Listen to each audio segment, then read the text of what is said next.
problem is that I don't see the Mortal Kombat 2 film having anything that the 90s era Mortal Kombat movie didn't already do. Well, it actually didn't have any of the things that the classic Mortal Kombat movie, the only good one, did. Okay. So the whole point of this is it's saying to the plot of the second Mortal Kombat, Outworld's going to put all of humanity into the darkest hour, right. Mm-hmm. But Johnny Cage is the crucial linchpin to helping the heroes of Earthrealm. Right. That's actually from the games. Right, but here's the thing. None of the other stuff outside of Carl Urban is remotely compelling. No, none of it is. And stuff with Carl Urban isn't compelling until the third act. So here's this about that. Yet again, we'll probably say this. Oh, we are on show. Great. Yeah. Did you see Mortal Kombat Legacy? I don't remember if I saw that. That was like all right. A cartoon? No. So some time ago, a independent filmmaker with some friends in Hollywood, like he had Jai White and Jerry Ryan, right? He had some people. Yeah. Did a small, like, 10-minute Mortal Kombat movie. Not even a proof of concept, just some people having fun. Yeah. It did so phenomenally well that NetherRealm Studios went to the guy and was like, hey, make more. We'll give you money. Right? Mm-hmm. And so he did. And you would think that that's great, right? You'd think that this can't possibly be screwed up. Mm-hmm. But in the way of Hollyweird, they immediately said, we like what you're doing, but here are our production notes because we're giving you the money. Make it more like the video games. Make it more like the video games. Get more of the video game stuff in. And promptly drove the property into the ground. Well, hold up, Joe. Yeah. I was about to get to that. Yeah. You know what some of the worst things in the movie are? Things from the game. Exactly. Yeah. Here's the thing. It's not that Mortal Kombat are bad games. They're fun games. And they even have some interesting story beats. But that lore is shit. Also, we talked about how Johnny Cage, not Cash. If it was Johnny Cash, it would be way more. Johnny Cash didn't die. He had to go fight Mortal Kombat. But if it was Johnny Cage's movie, yeah, it would be a lot better. But instead, it was a Kitana movie. Oh, that's a horrible idea. Yeah. Kitana has never been a well-liked character beyond Gooner Bait, and the debate, in fact, it's actually on the Twitter right now, is if you had to marry one, who's better, Kitana or Mileena? And it's not even perverts, it's just people in general saying, I'd rather marry the one with the horrific face because she actually has a personality. Well, you see, Kitana was a good girl princess in a magic kingdom. Right. Shao Kahn fucked it up. And brought in the Outworld. And she became his quote-unquote daughter. Yeah. And she restores her kingdom by decapitating Shao Kahn. Okay. It's not great, but okay. And Scorpion leaves the dead realm he's in to go the nether realm, whatever. Yeah. No, I'm just saying I know it. I'm being dismissive because it's shit. Oh, okay.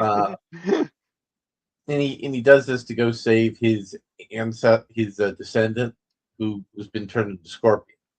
Right. And I could not give a fuck. No, you can't. So here's the thing. Here's the thing. That series I was talking about, Mortal Kombat Legacy, what made that original film work so well? is the guy making it said, all right, what if we took Mortal Kombat, but instead of making it a video gamey wuxia fighting action adventure, right? What if we made it a low fantasy urban fantasy? Right, and that was Right. part of the original movie in this series of movies, which Right. I wasn't able to watch the whole movie of.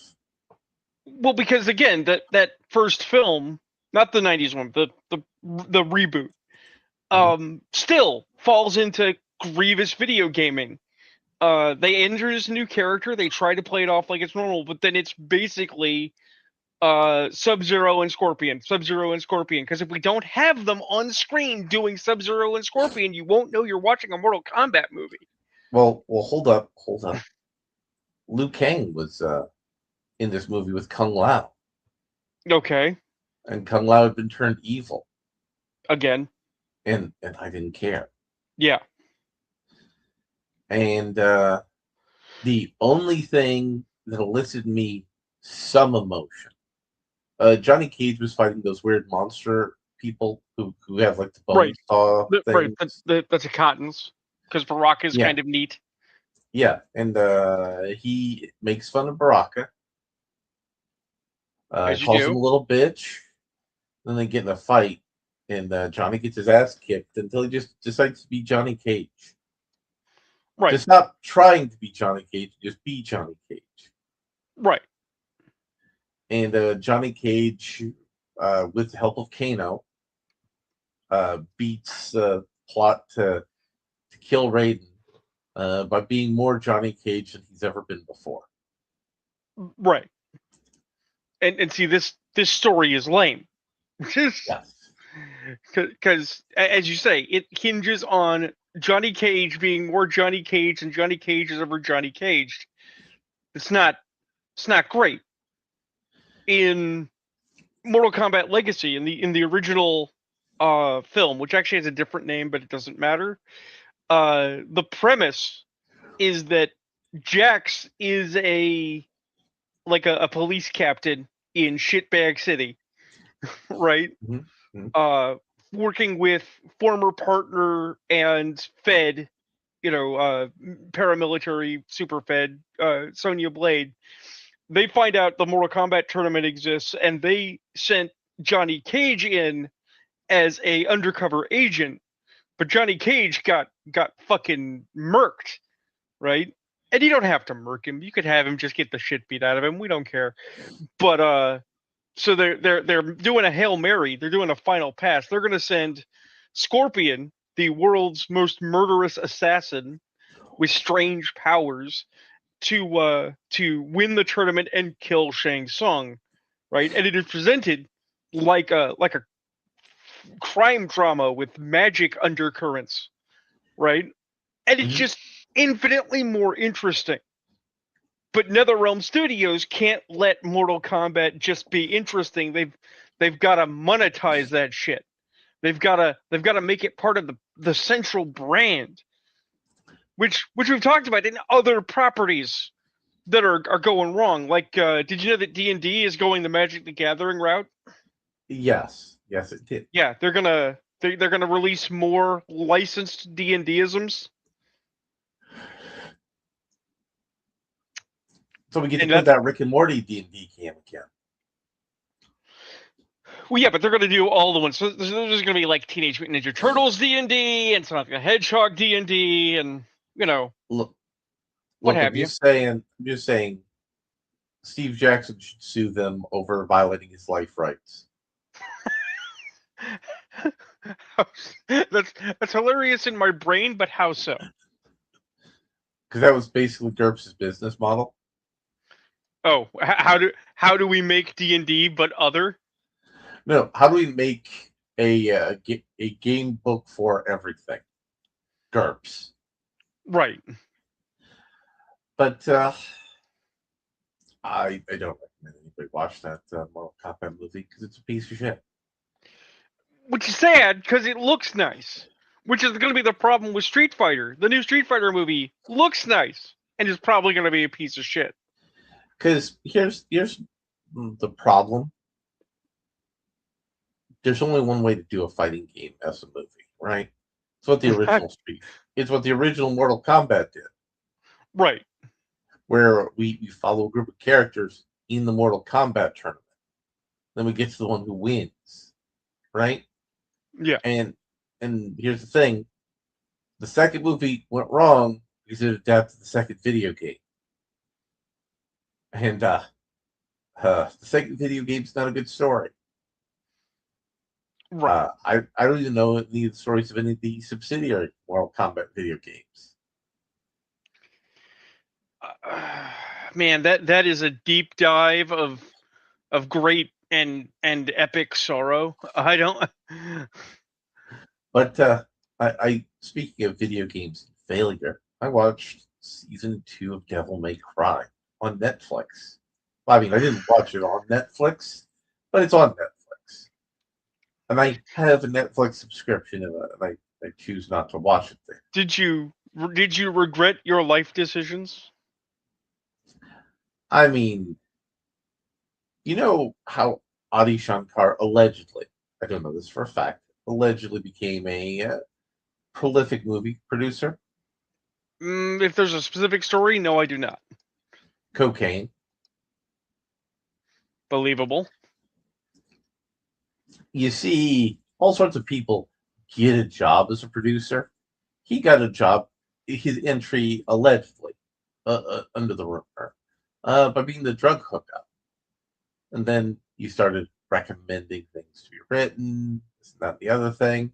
Then he got enough money together and he, became the executive producer of a couple of productions where other people did the work and he took all the credit. As And, you do. and this is put him in the position where he's making the fans of Devil May Cry go to the most recent Devil May Cry game and say, we were too harsh on you, and you're shitting on our franchise. So, do you remember how season 1 of Devil May Cry ended? I actively didn't watch it. I dodged the bullet, so Well, you have to tell me. no. We played the video on the show.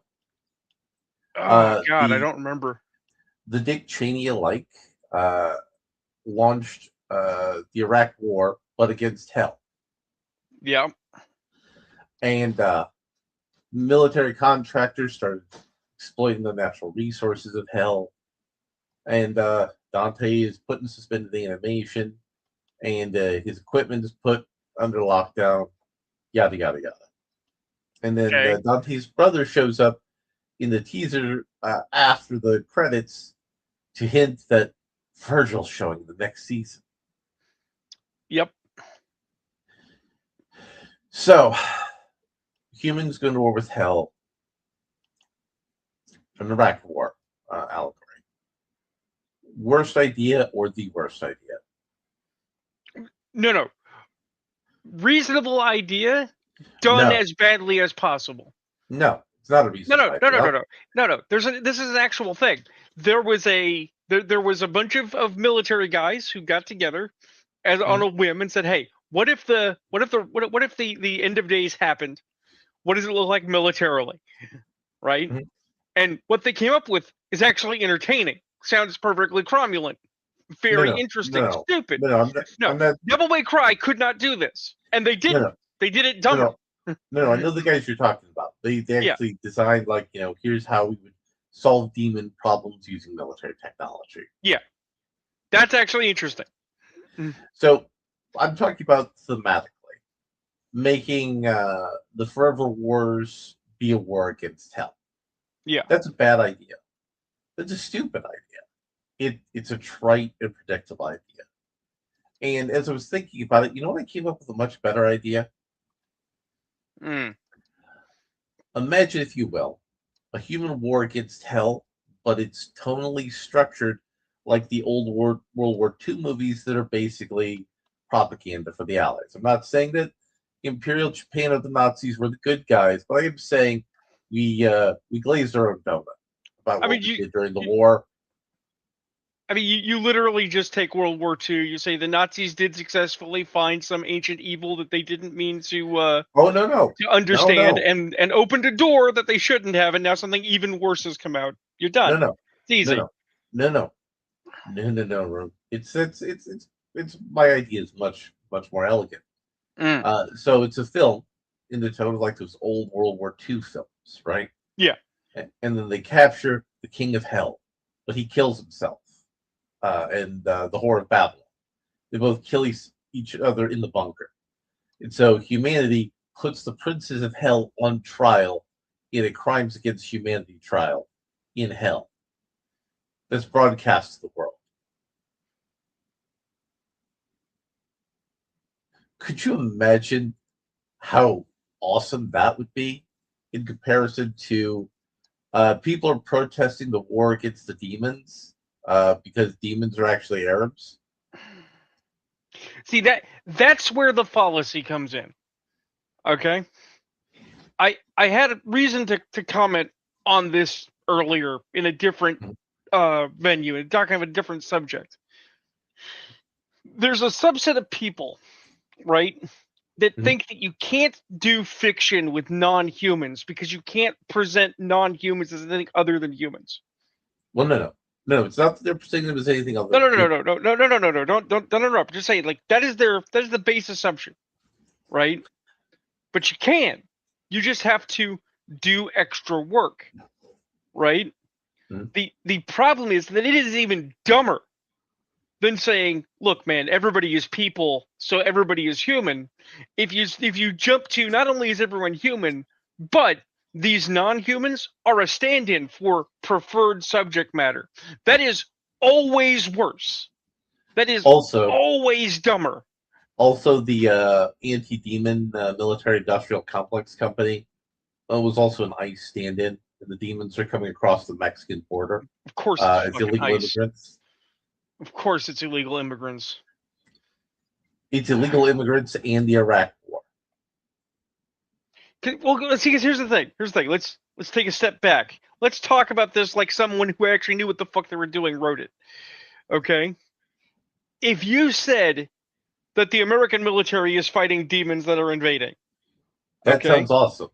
and then you revealed through your principal character Dante, and mind you, I hate Devil May Cry as a property, but I'm gonna glaze it here. I'm gonna give it a polish, right? Mhm. You Mhm. use your primary character to reveal that the foot soldiers of the apocalypse at the front, okay, are just sinners. They're just people who died and went to hell, even for the most minor of infractions.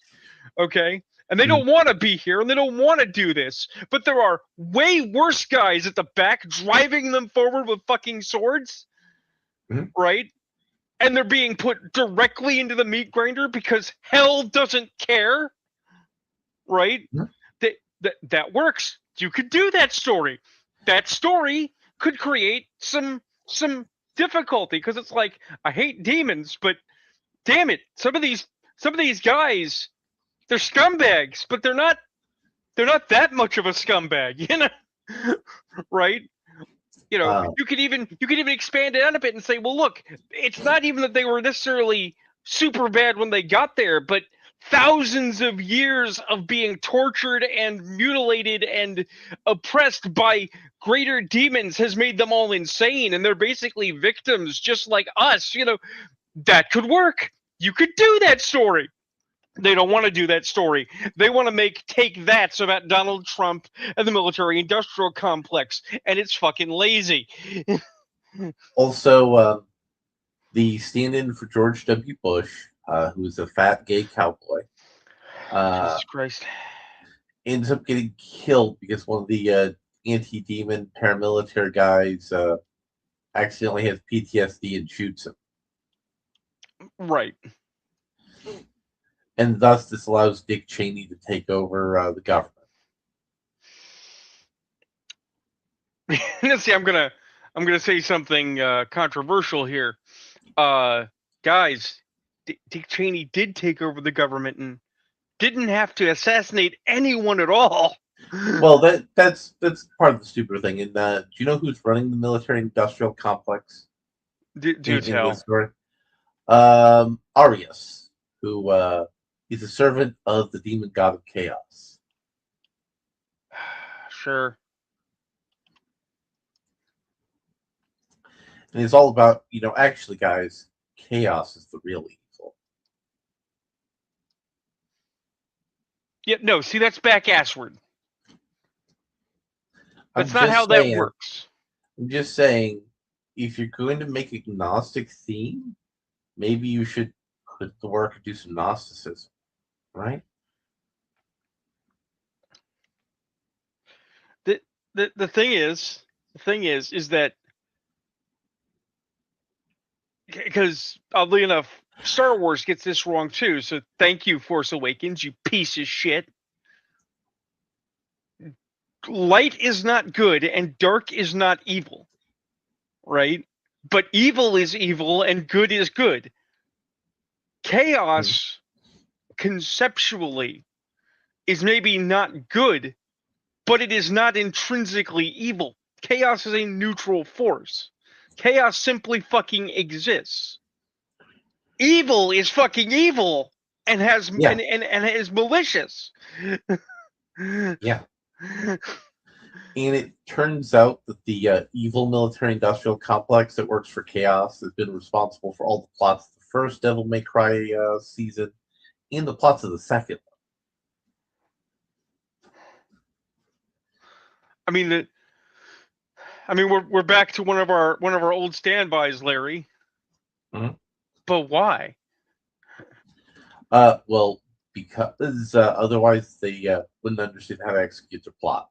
No, they That's clearly don't why. know how to understand execute the plot anyway. It's clearly not being executed well. And if they at least wrote things as good as the Devil May Cry games, I would have less problems with this show. But they don't.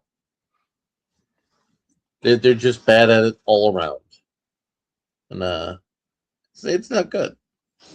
Well, we're going to talk in a little bit more detail about something we both saw. That's at least more substantive, but not by a lot. Sure. We're going to talk about Punisher. One Last Kill. Whew, okay. I have my notes actually because I sent you my notes. So So so first, I want to preface the notes with the following: I don't okay, like Punisher the comic book. I've never cared for Punisher the comic book. I'm okay with I that. I'm not I'm knowledgeable about it because Frank has been a successful comic book character, and as such, he fits in the radar of comic book things I know. So so in the sphere of honesty, to make this to clarify this, I actually for the longest time was not a Punisher fan. Okay, Punisher was a guy who showed up in Spider-Man comics occasionally, Mhm. right?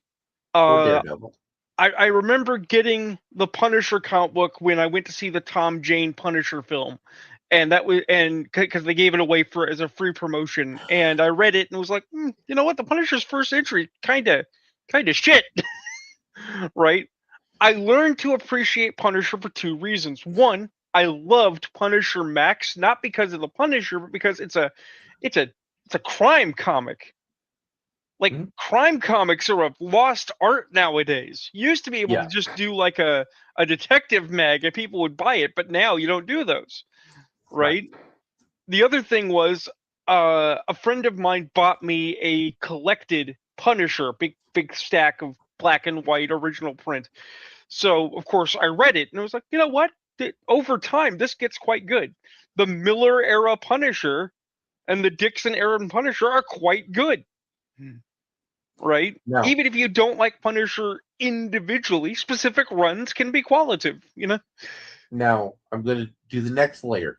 Yeah, Uh, didn't care for Punisher's show on Netflix. yeah, no, not a good Uh, show. I also didn't care for the Netflix Marvel shows. I will say at least the first season of Daredevil was good. Yeah, it's a sliding scale. It starts strong, it ends poorly. The Punisher was a bad show. That is not a contentious discussion between us at all. So this is my entry point to this abortion. Tell us what you really think, Larry. Yes, yes. So let's start with I have a pet peeve. That pet peeve is trauma literature. This is all about Frank's trauma. Well, And well hold up, okay, okay, hold okay. up. This is all about Frank's trauma, and I don't care about Frank's trauma. And Frank ends the episode just going back to his business as Frank. And my immediate visceral thought is, couldn't we just had Frank being Frank for a whole episode? So, My two my things. my Okay, second thing okay, before we get to that okay. is the mafia lady in the wheelchair didn't give a shit. Uh, all the mob people coming at her is basically, we're just gonna film Frank Bernthal grunting and growling while he fights and Well, shoots some people. well, I mean, how many times did Barenthal have the opportunity to just turn gun to the left and shoot, and just take out crime lady? Yeah, yeah, A lot. and so this is this was a exploration of Frank's character that I think is dumb and kind of masturbation with a antagonist that was uninteresting and violence porn. Not At not least even good if violence porn. at least the guy who killed the dog got murked by Frank at the end. Yeah, So certainly. that's my broad feelings on the episode. Right. So the two things I feel need to be mentioned here real quick are one, I actually think in the aftermath, in the after consideration, that this was actually based on a recent run of Punisher. Because before they tried to do, what was it, Bill Garrison, the faux Yeah, Punisher, and before they did Ninja Punisher, they tried to do Punisher at a diner, Mhm. right? I think it And was inspired by that. Absolutely. it didn't work. Okay, because people want Punisher out punishing, which brings us to the other problem, which is season 2 of Punisher, which you didn't watch or you don't recall. Was they tried to introduce microchip badly, and they tried to introduce the idea that it wasn't just that Frank's family was killed by the mob. He couldn't have been a victim of random violence. That's not good enough. It had to be evil BlackRock guys in a PMC tried to take out Frank because of evil stuff that he knew about, right? Because we which they again we have to, which the comics have teased stuff like that before, and then pulled it back because nobody liked it. nobody likes it. Because all of this, I think, has to deal with one thing that Hollywood is not equipped to handle. It's the secret of the Punisher and why he works in Marveldom. And that is Frank is not insane. No. Okay? So to really put a point on this, I have to do the big comparison. Okay? In Batman, you have the Joker, and the Joker is insane, right? And the Mhm. Joker basically asserts night after night that the only sane thing to do with someone as insane as him is kill him. But killing him makes you as bad as me. Therefore, what are you gonna do, Bat Freak? Right? Because Batman is so good that he won't kill that he won't kill the Joker, right? And the rest of the world is somehow clinging to sanity, to rationality, that they won't kill the Joker, even Well, though the I mean, Joker should have been murdered by the state dozens of times over by now. I mean, don't forget there was that Superman issue where Superman, when the Joker first tried to stroll in Metropolis, Superman said, "I don't really have a code against killing. Right, I just not needed to do that before, but there's always a first time." right, but then he And didn't do it. well, no, he casually disarmed the Joker's bombs before he Right, said, "There's always a first time." I mean, you're just a man in clown makeup. right. But I'm just And saying, like then Superman didn't just do it and be done with it well, immediately. no, the Joker was scared and ran away. Right. But the thing is, running away from Superman is a non-question. Superman can get you. Superman can kill you. Superman can kill him at any time. The reason he hasn't is just because Superman has decided, nah, that's Bruce's problem. um, But but this brings us back to Joker's not going to Metropolis. right. But this brings us back to Frank. Okay, Frank is first of all a self-hating Catholic. Mm. Okay, used to be in the seminary, but he dropped out. Mm. Frank himself would tell you, if you could sit him down and get him to discuss the philosophies of what he's doing, he would say, I am a criminal, I am a murderer, what I am doing is wrong. Mm. He would also then say, unequivocally, what I am doing is necessary, what I am doing is correct, and your inability to do what I have to do is the problem. Right? Now, you don't have to agree with those morals and ethical assertions, right? But basically, on a sliding scale, where on the far end is Spider-Man.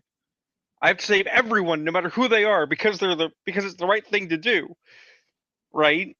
And Daredevil, I could beat the shit out of them, but I can't kill them because I'm not God and don't have that right, right?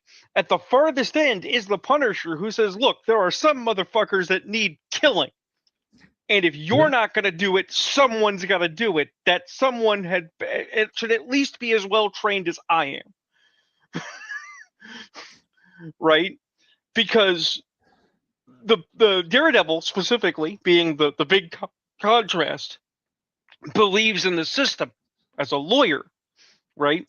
He doesn't say vigilantism doesn't happen, but he's like, we have to trust that people put in a jury in front of a judge will make the right decision, Mm. right? And Frank says that's bullshit because we all know that mobsters walk, judges can be bought, juries can be intimidated, Actually, juries could be bought these days. and bought, yeah. But overall, right? Frank knows what he's doing is wrong, does it anyway, and often, unfortunately, by the nature of society, it is a net benefit to mankind. Mm. Right? But Frank was invented in the 70s as a response to not just real world vigilantism, but the Death Wish movie, Yes. right? And we don't live in a world where we actually want to entertain the idea that maybe a Charlie Bronson is a good thing. Even Death But- Wish didn't want to entertain that Charles Bronson was a good thing. Right. And Death Wish also didn't take itself seriously. Well, no, I'm talking Especially about the no, no, original Death Wish, not no, no. I the am too. subsequent I am ones. too. I am too. I'm saying Okay, the Death Wish movies didn't really take themselves that seriously. okay, Frank was just a guy who showed up in the town, murdered some creeps, and then moved on to right, the next town. right, and we are all about killing some creeps. And if Punisher was just about the Punisher killing some creeps, then we'd be in a better place. Like the most culturally significant thing that's happened in Punisher was the Punisher killing pedophiles comic. Right. And You it's you wild, recently commented on such. and it's wild that the people who helped shepherd that comic into existence don't work for Marvel. But let's get to your notes of this episode. All right. So we're gonna walk through the notes. This is for anyone watching, and I don't believe anyone is watching, but we're gonna hope this is a scene by scene breakdown at very You, broad. you know, it's funny. Hmm. We're getting about 40 people watching for some amount of time Wow. um, per episode, Okay. which is weird. at the same time, I'm glad that we got people. So first and foremost, the film starts with what I call a fake out opening. Marvel has figured out quite successfully that they can get ahead with uh, well-made soundtrack beats. So the Mm-hmm. opening of Punisher's One Last Kill is Danzig singing Mother. Right? And I say that this is a fake out because it's supposed to get you pumped up and think you that this is going to be Frank going on a punishing spree. And it's not. Right? And as you say, as you mentioned, it starts with John Bernthal in Punisher training doing macho Punisher grunting. Now, I don't actually have a problem with John Bernthal's very visceral scream and shout version of Punisher. In the same way that I didn't have a problem with, say, the bestial shouting of the Rob Zombie Jason Voorhees, right? But I'm aware of it for what it is. It sounds cool because he's angry. Nah. And they want you to believe, as we've already addressed, that Frank hates what he's doing, that he's killed a whole bunch of dirtbags, and that he is not happy with killing dirtbags. The problem is that even though Frank does hate what he's doing in comics and isn't happy killing dirtbags, the fact of the matter is that the only time the world makes sense to Frank is when he's killing dirtbags, and there will always be more dirtbags. Right? Frank, like Batman, is on a crusade. The very notion that the crusade ends when I kill enough bad guys, or I specifically kill all the bad guys that were involved in my family's murder, is no. He's going to keep killing dirtbags forever. If you've read the best Punisher Max books, you know not only was he killing dirtbags in Vietnam, right? So he was already punishering before he was the Punisher. He was punishering, or he was thinking about something like punishing, like when he was 15 in New York. Okay? Frank was always on this life trajectory towards being what he has become. They try to imply that Frank's actions have destabilized New York's urban underground, that the various gangs and mobs are in conflict. Nature reports that. Right, which admittedly is true. Like, that has always ever been the thing, right? But it's like, okay, did you guys think about how this relates to what's going on with Daredevil when you made this? Because I know you didn't. But maybe you should have. Because, Daredevil has Mayor Fisk running ICE agents all over the city on a platform of no more vigilantes. But if no more vigilantes, what about the neighborhoods that are currently being destroyed by, that's right, creeps and or criminals? Look. The cops just make a deal with the vigilante, and they show up just when it gets to a full-on creep problem where you have to take a creep out with a bazooka. Right. So first we have New York's Finest Death with 3 street savages, because we watch a montage of creeps doing creep, right? And then they hard cut to Frank in his apartment being crazy.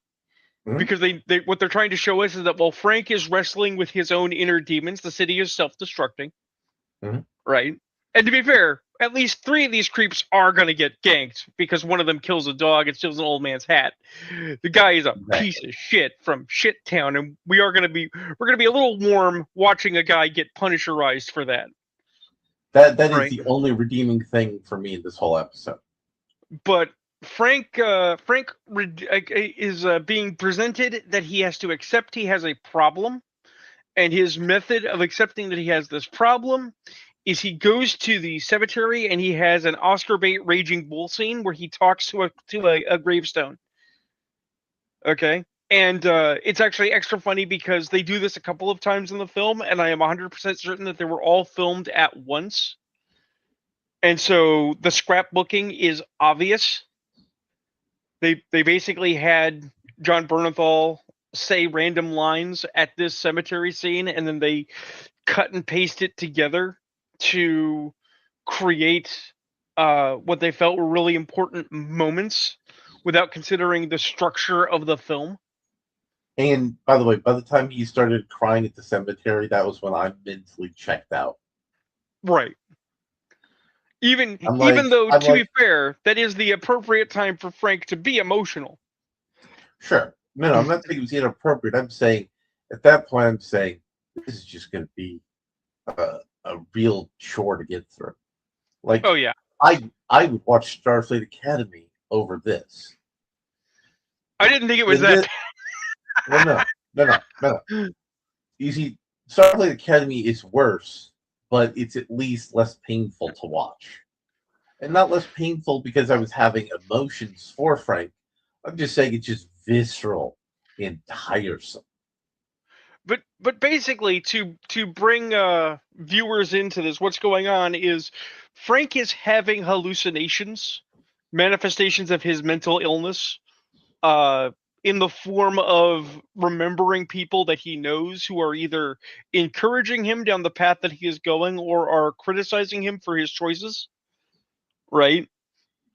Which could work and sounds reasonable, but again, the problem is that Frank is not if Frank is not crazy in that way. If you were going to have that kind of story, what you would have is you would have Frank doing a franking, and then have his hallucinations be there, silent and sort of helplessly judging while he doesn't stop You because see, they want him to stop. you see, this is Frank with PTSD. This isn't crazy Frank. The problem is nobody wants to fucking see Frank who's either crazy or has PTSD. Right. Or Frank that's a Frankenstein. Or the Frank that has been reincarnated as an avenging angel from heaven. No, nobody wants to see that. Nobody ever wanted to see that. Yeah. We just want to see Frank killing creeps. That's Right. what we want. It's simple. The Now, I mean, there's been a lot of debate about whether or not catharsis exists and whether or not it's appropriate to enjoy watching a bad man kill bad men. But The point of catharsis is that you can achieve emotional release without doing the bad thing. That is the yeah. whole point of catharsis. Well, Aristotle was very fucking clear. I'm just saying that postmodern thinkers have come into uh uh debate about it because they're like, but catharsis is bad because if you experience something without doing it, you become addicted to experiencing the bad thing because then you want to do it.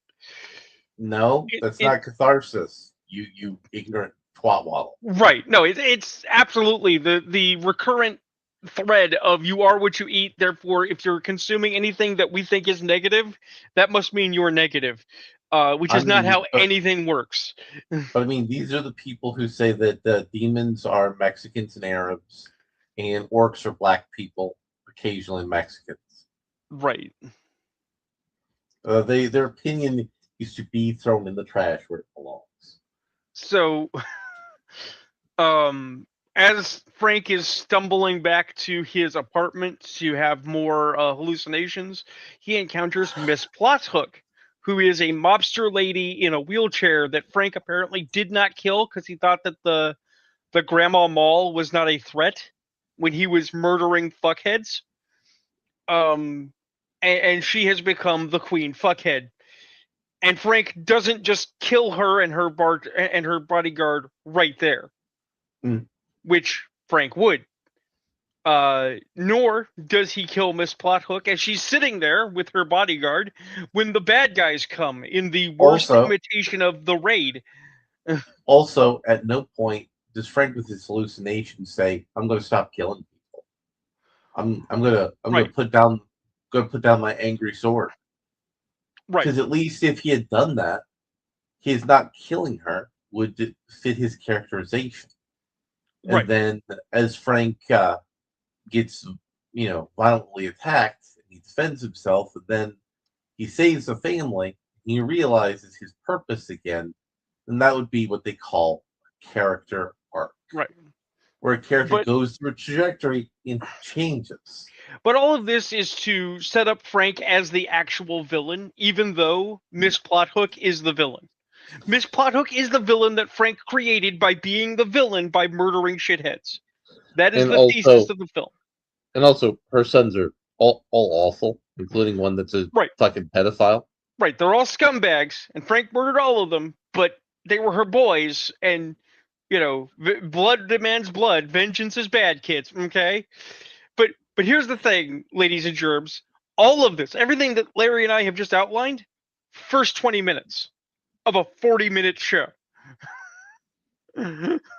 Again, Right. I realized very quickly that this is all going to become It, very tiresome. with that in mind, I want to point out that this was all shit. This was shit that needed 90 minutes at least. Not because I wanted the torture to go on, but because nothing has room to really breathe or be brought into focus. Also, nothing really happened. Yeah, nothing really happens. Which brings us to Miss Plot Hook is of course a tool. It's a wronged woman castigating Frank, right?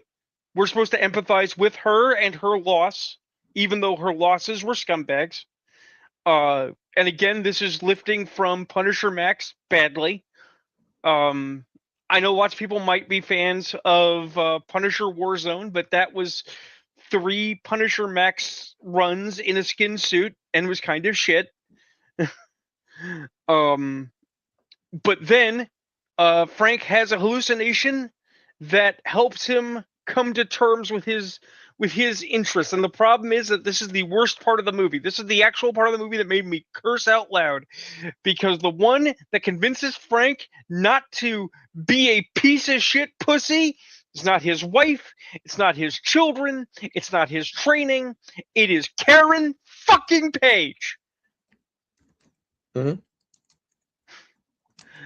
A daredevil character is manifested as Frank's conscience to tell him that he has to go on Punisherizing, removing all of his agency.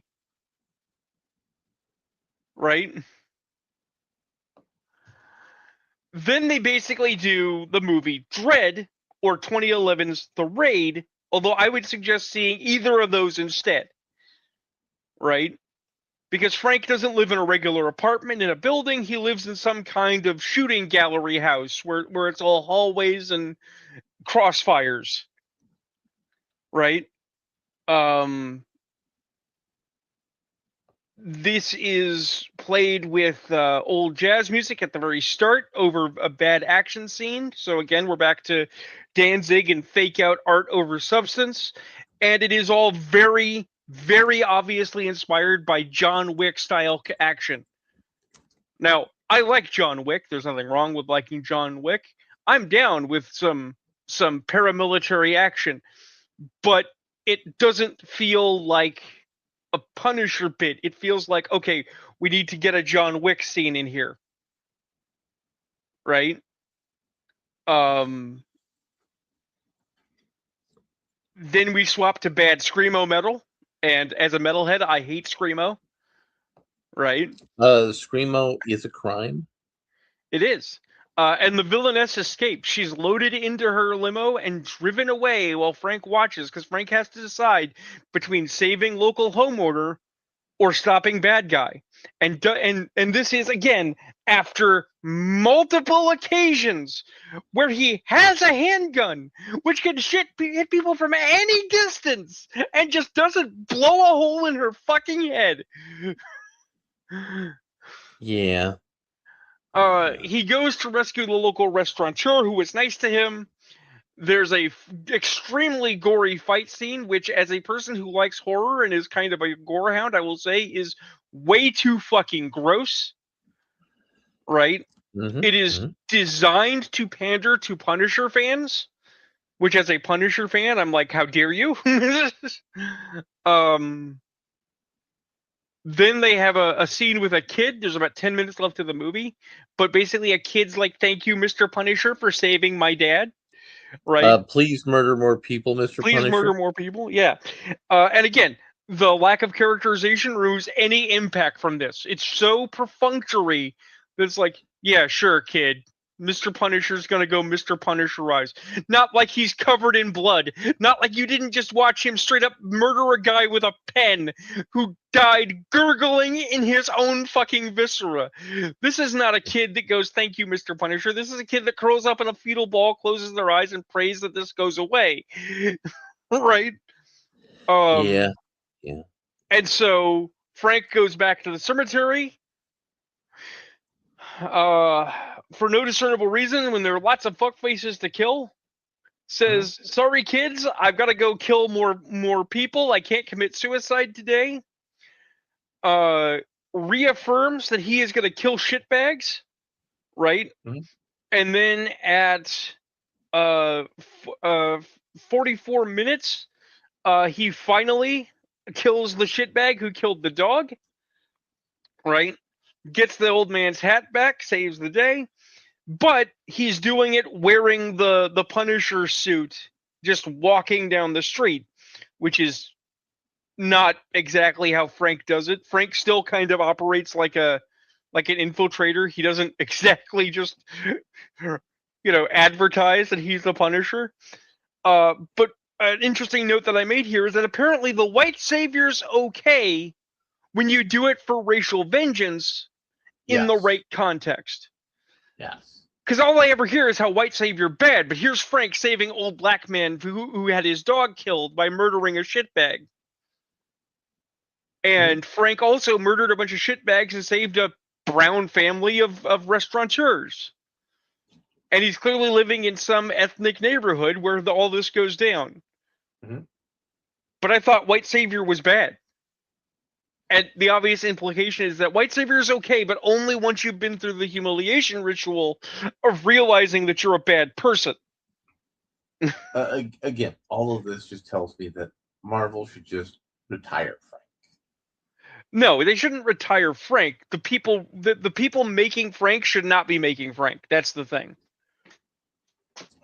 And my last note is just to remind, by the way, that this actual thing was 44 minutes. It's listed as 48:03, but it's actually 44. And Punisher 89 was an hour 29 and is head and shoulders better than this. Mm-hmm. Right? I mean, it's weirder, but weirder in a good way. Dolph Lundgren naked in the sewer having a soliloquy. It's a bold weirder choice. move. Bold choice. But here's the thing. This is the thing of it. The best depictions of the Punisher are from the 90s cartoon with Spider-Man. They're the 89 Punisher film, and to a mixed degree, the Tom Jane film.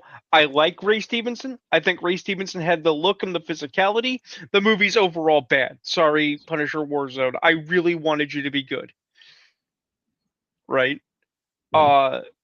But the thing is that what separates out those better depictions is that they recognize the Punisher is ridiculous. The Punisher is cartoony in a way that we expect of a Batman. Mhm. Right? It's not just, oh, Frank's gonna kill some dirtbags. Because we would line up for killing dirtbags, right?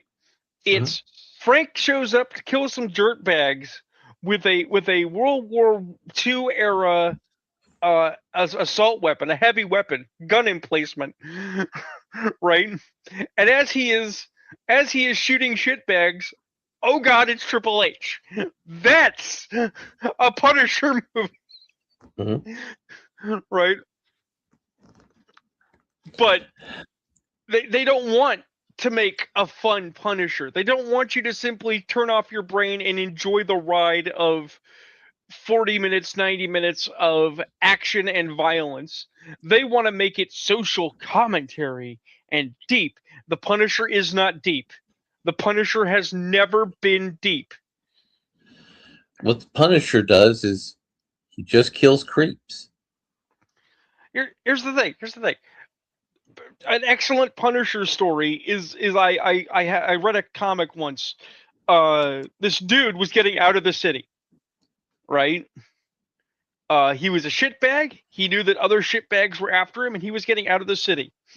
Okay, And as he's driving through the city, a motorcycle begins to chase his limo. And first they think it's other criminals, and they try to shoot him.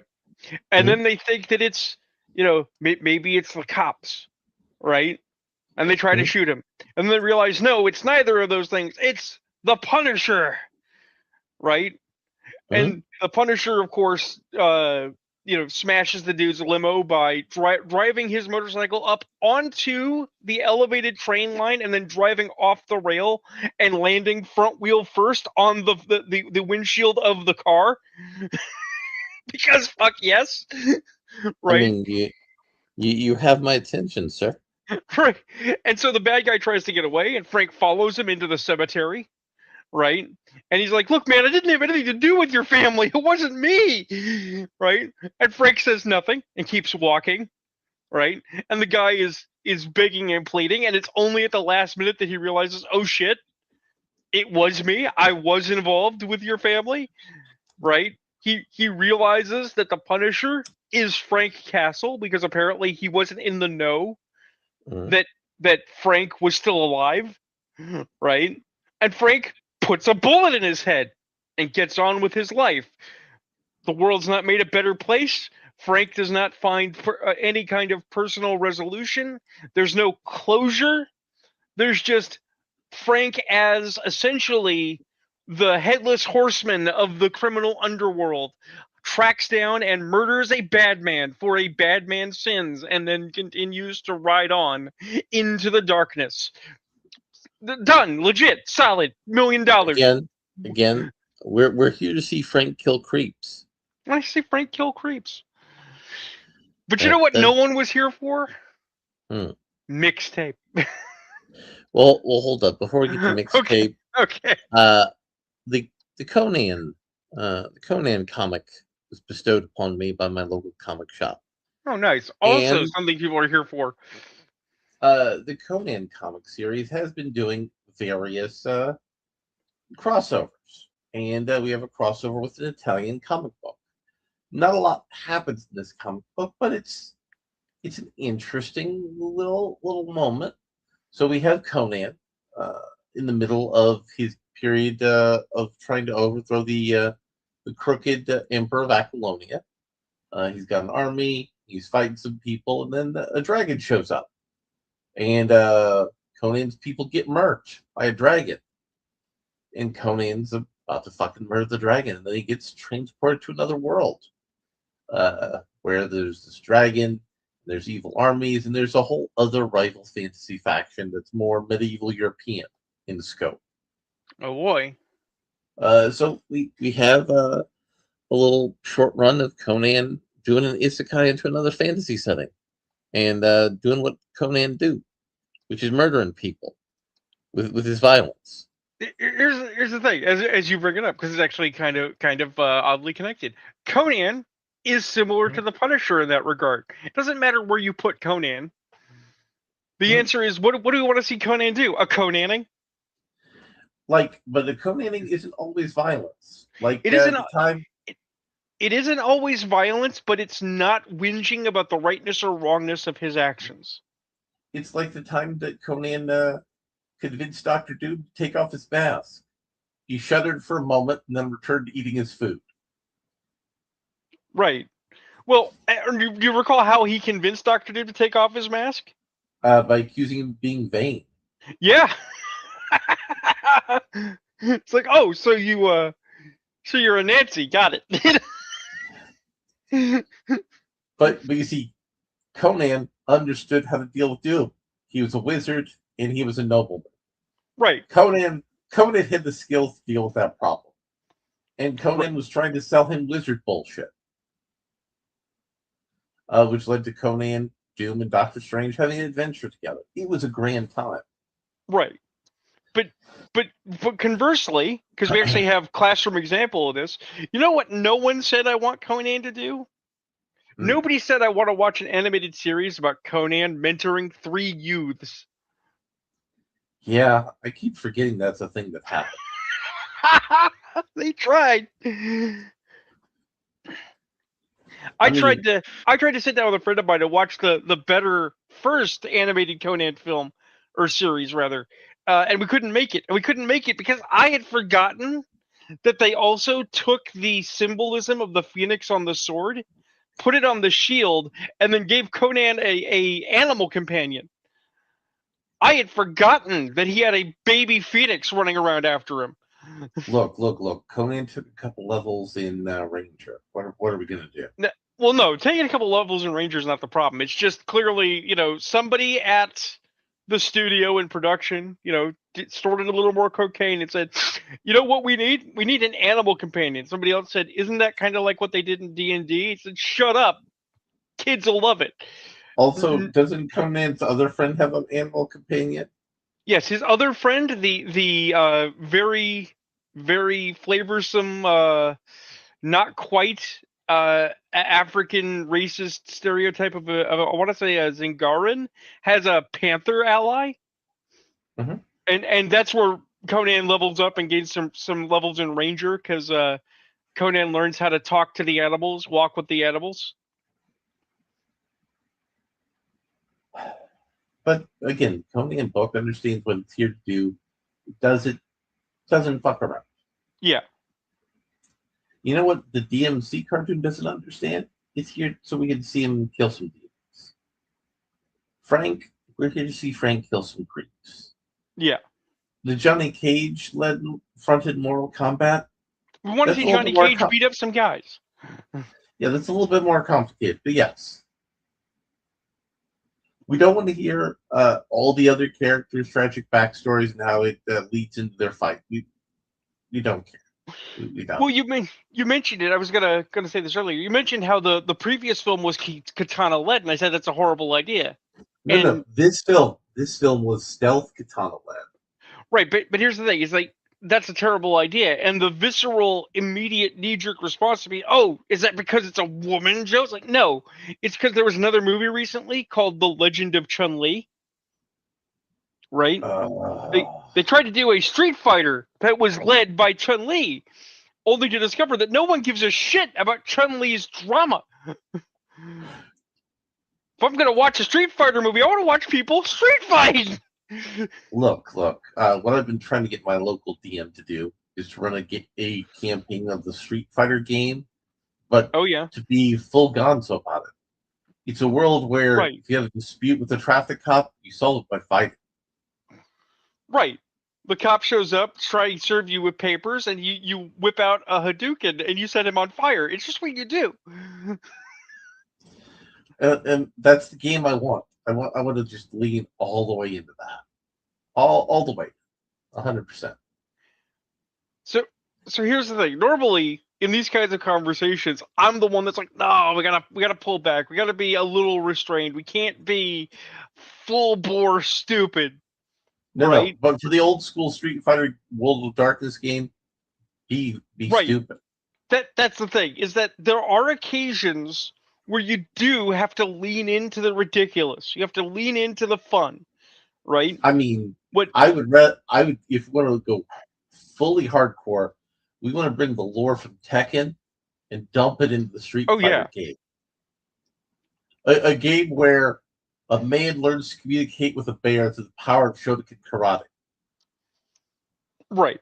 The only thing that you don't do, and this is where people get it confused, is you don't lean into it for irony. It's not 2000s era LOL random.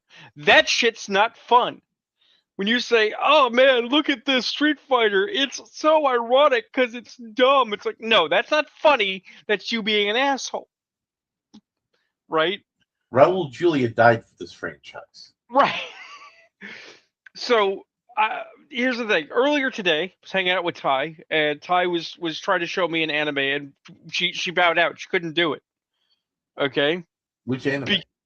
I never got the name of it because the thing is that the main character is getting isekai'd. Everybody's getting isekai'd in his classroom, but he is Mhm. so cynical and so uninvolved, and has nothing but mean shit to say about everyone. Right? He's literally like, "Oh God, I have to be in this room with all these other people. Oh, I just wish they'd leave me alone. Oh no, I'm getting isekai'd. Oh, well, I don't want that. I better escape." It's not funny. It's so cynical, it's offensive, right? So instead, we went and watched 3 episodes of Chicken Fighter. Have you heard of Chicken Fighter? I have not. Chicken Fighter is an anime in which giant demons are appearing across Japan, and the only person that seems to be able to fight them is a rooster who does not give a fuck. All right. It is literally a chicken fighter, right?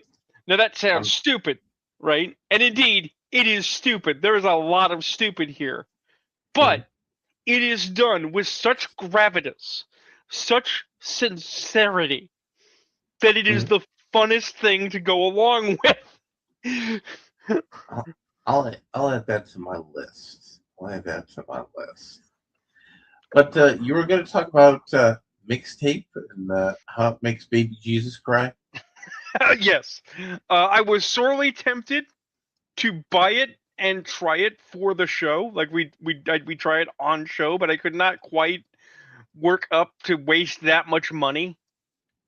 No, the reason we're bringing it up again is it has gained some notoriety more than it had previously by virtue of it's been revealed that it is not only not indie because its maker was a rich girl using daddy's money, but Not only that, it she paid for the lifetime music rights for the '90s music.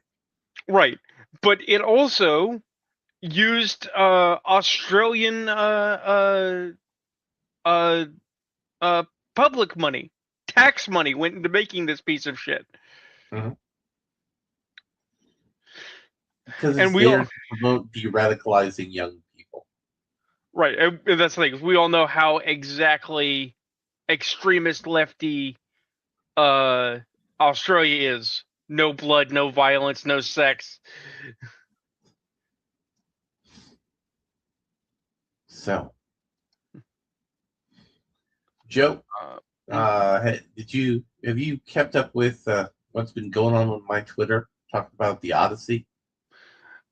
I mean, it's it's a wave. It's a tsunami of odysseying. It has been an odyssey to watch. But Yeah. what specific part are you referring to besides people getting into it with you about historical accuracy and whether or Mhm. not it matters?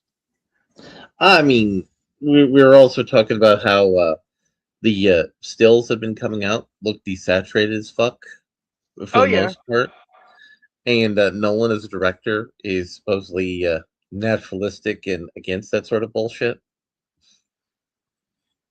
And the racial casting stunt, but also let's ask a more serious question for a moment. The translation they're using for adaptation, it's also very bad. So, what is it you're going to be retelling the Odyssey about for modern audiences? What exactly is there to say about that journey?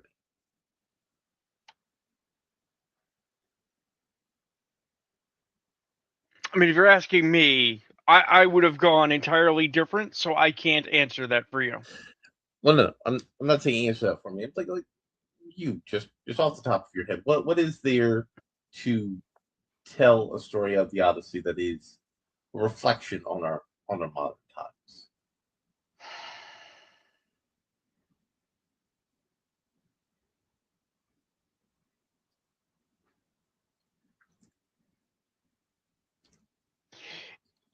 All right. Now, I want to be clear. This is not me speaking about the things I want to see in the Odyssey, because Hmm. I would go with a much more Clash of the Titans fantastic route. Hmm. Okay. If we actually needed to, if the mandate, you and I are in the writings room, we have to make it related to modernity in some Hmm. fashions, right? Hmm. My emphasis would be on the idea of post-war disillusionment. Okay. I mean that's in the Odyssey. It's already in the Right. book. That's what I'm saying. You have these men and women, some of these heroes, including Odysseus, Mhm. where the name the Odyssey comes from, Mhm. Mhm. who followed this man Agamemnon on this great journey, on this great war that was going to define their people for something. And then that something, even in victory, never really manifests, right? And then I would take the movie in the direction of following Odysseus's quest to get home. Not just the fictional fantastic bits. Like I said, that's the bit that I would have been here for. But specifically the idea of now you're headed home and you have weeks, months, potentially Mhm. years of travel by sea to think about what you've done. You could piece it together with various flashbacks and major events. Basically, oddly enough, presenting Odysseus as a PTSD sufferer because he was just a family man living in his house doing his thing and got called to war. And the war was, I mean, how long did the siege of Troy take? Like 10 years? It did. It did. Yeah. He lost his youth, he lost his innocence, he lost time with his family, Mhm. all consumed basically in Agamemnon's arrogance. Agamemnon Mhm. is the closest you get to an actual villain in the original Iliad. But he gets killed. We're gonna, of course, we don't have to circle back to the problem that his actor is played by a Jew and his wife is played by a black woman who's going to shank him. We Yeah, don't need to go back to that. That's dumb. That's a yeah. dumb decision that was made.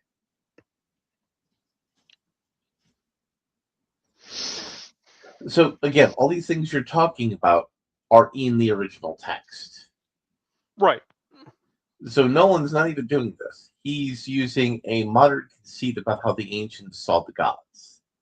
And one of the things that in the back and forth that surprised me is people think the gods were a major part of the Iliad and the Odyssey. The gods, in fact, weren't that big a part of the story. And the only time the gods did something in the story that was definitively them was when gods were dealing with other gods and god bullshit. Well, one of the things that people don't get, right? Mm. If you watch a Shakespeare, Right. right? That's a modern play, even though it's very old compared to our modern Yes. sensibilities, right? When you read the Iliad or the Odyssey, though it is written in form, it is evoking the structures, the notions of Greek play structure, Mm-hmm. right? So when people are like, "Well, the gods are this important thing," yes, the gods are an important framing device. The Mm-hmm. start of the thing is framed by the gods, framed in cosmicism, but the actual events are on the ground. They're people Well, doing things. we could talk to Paris for a moment, but something that stuck with me. I had a college class. Yeah, It was on war and trauma and discussing it from literature. right. And the Iliad was obviously used in this text. It's a good text for Yeah, that. yeah, And one of the first things the professor did was she gave us selected readings and said, take out the gods from these sections of the reading. Does the event change in any substantive way? And the answer to that in most of the sections was no. So, thinking of the Iliad and the Odyssey as theological texts, they the gods are there, but the important things, the front of stage things, are men who are following natural parts of character, pursuing glory, pursuing honor, but glory and honor, when done driven by hubris, leads you to make grievous errors against the gods. And the more you do the hubris, the more it compounds. And that was the Trojan War. That is on its face what the narrative says about the Trojan War. And then it zooms in to the key time frame in the conflict where the war is decided, and it starts out with the hubris of Agamemnon and the hubris of Achilles, and that causes lots and lots of people to die, and it Right. causes people to die and not be buried in the appropriate manner, which was one of the most grievous crimes you could do in the eyes of the Greek gods. Well, see, this is where one of those situations where the presence and import of the gods has to be handled very carefully. Because one of the things I have seen people talking about Mhm. in your debate, somebody posed that Achilles was a histrionic, trying to attribute to Achilles modern mental health illnesses, right? Also, the attribution of Achilles being bisexual is Right. modern interpretation of the But text. But yes. but here's the thing. I'm going to use a weird source because you'd never think of this as an incredible source for anything. Mhm. I have on my shelf, and I have read more than once, the Age of Heroes Second Edition D&D accessory. Mhm. Okay, why is this an even vaguely useful academic text? It's D&D, right? One of the things that it points out is that if you're playing in the Age of Heroes, and if you are playing a group of adventurers, you are probably heroes, right? Mhm. And therefore, as an additional component of character development, when you're making your character, you should roll on a chart or you should select for a divine boon and a divine curse, right? Mhm. And it proceeds to outline these curses and what heroes famously had them. Mhm. Hercules and Achilles both had divine wrath. Mhm. Their anger was not mere berserking, not mere hysteria, not mere I'm angry, right? It was the overwhelming vengeance of the gods made manifest. Mhm. Achilles' actions on Hector were not mere vengeance, right? It was an inhuman level of monstrousness, which is why it was so deeply, devastatingly wrong, because mortal men are not meant to be subject to that kind of brutality. And It the fact violates that and norms, and that anger led to him defiling the corpse right? Which with. ultimately leads to his death. And if you look at Hector, uh, Hector was, relatively speaking, in the context of the Trojan story, he didn't do anything wrong. He was honor bound to protect his brother. He was Right, honor bound to protect his kingdom and his family. right, And that meant he was honor bound to try to kill who he thought was Achilles, who was actually Patroclus. right. And then Achilles just fucked his shit up.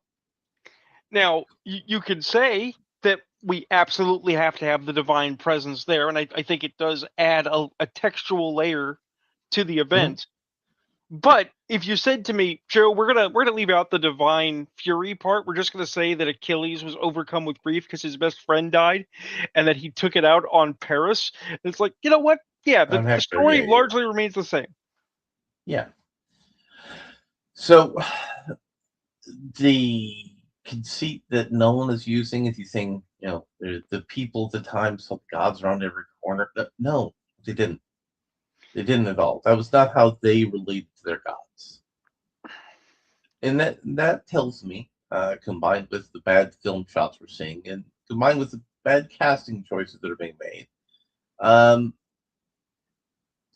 he's showing a lack of care. Let's take Lupita being cast as both Clytemnestra and Helen, for example.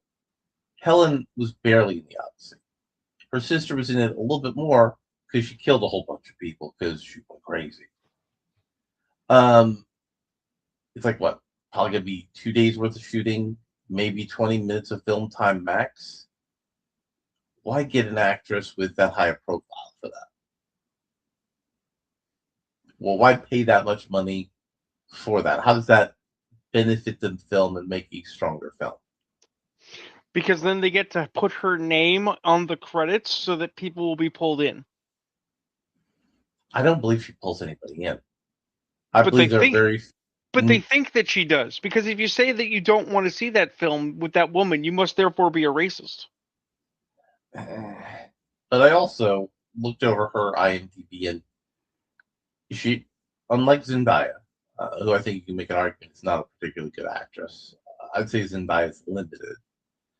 Um, she has not done good work in these things of epic scope, but also when she's been presented with things of epic scope, the directors haven't really pushed her.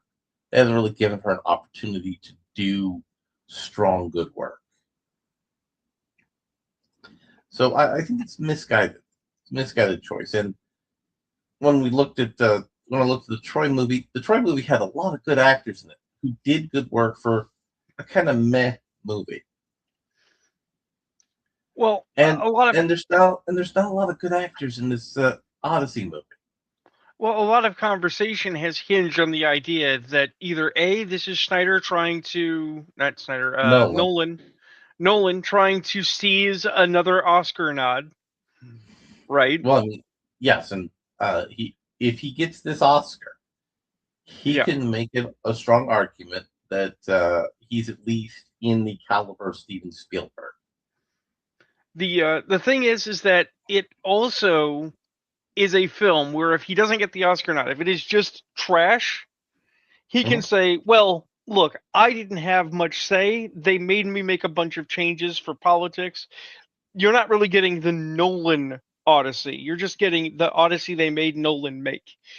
I mean, I think he is fully down to play not my hot potato if the hot potato drops. the thing is though, he moved to Universal because he didn't think Warner would allow him to make movies the way he wanted to make them. So I'm not sure he could play that card. I mean, he might still try it. I all of that. I'm not a fan of any of that. And Oh, sure. they're doing a list of ranking books, and people are the major news organizations are coming up with books, and what's interesting to me, Mm. all of them are in the late 19th century for greatest novels. In the top 25, most of them are from that time frame. And they put The Great Gatsby at number 11. Why is it that people keep trying to persist in the misguided belief that this is a good movie or a good book? Rather, it wasn't a good movie. The Redford movie was actually almost good. Because it literally not enough people have read it, and the people that have read it don't want to admit to what it really is. So it's got to be deeper. It has to be deep. We have to believe that it's deep. So it's actually good. We just didn't understand it. I mean, I was forced to read it in high school. I read it of my own volition. I spent college money on it because I had never read it. I own it, Mm-hmm. and having owned it, I now wish I didn't. But I didn't get rid of it either. Mm-hmm. Um, but here's the thing. I'm going to ask you a weird question because I want to make a comparison. Have you ever read The Postman Always Rings Twice? It's been a long time. So here's the thing. Gatsby, set in the 1920s, is about the excesses of the 20s. It's about the vapid and venal nature of man, right? And it is all structured in this story in which the main character is both the reporter, not a reporter in the sense of actual reporter, but he's a person making a report. He's telling you the tale, Mm-hmm. and a tag along. He was present for all of these actions, Mm-hmm. right? And basically ends in a sad but whimsical way. When I say whimsical, I don't mean comically whimsical. I mean wistful in the sense that, Gatsby was complicated, but Gatsby was a dick. No, he And wasn't complicated. He was a dick. right, he was just a dick. Everything in The Great Gatsby is all of these people are gross throughout. They're self-interested, self-serving. They have no higher aspirations than to drink and fuck. And Gatsby You thinks can it's okay to screw other people's wives. What do you at, want? at best you can make the argument that Gatsby might have been a better person if he didn't seek out these people's validation. Right. Which brings us to The Postman Always Rings Twice. What is the thesis of The Postman Always Rings Twice?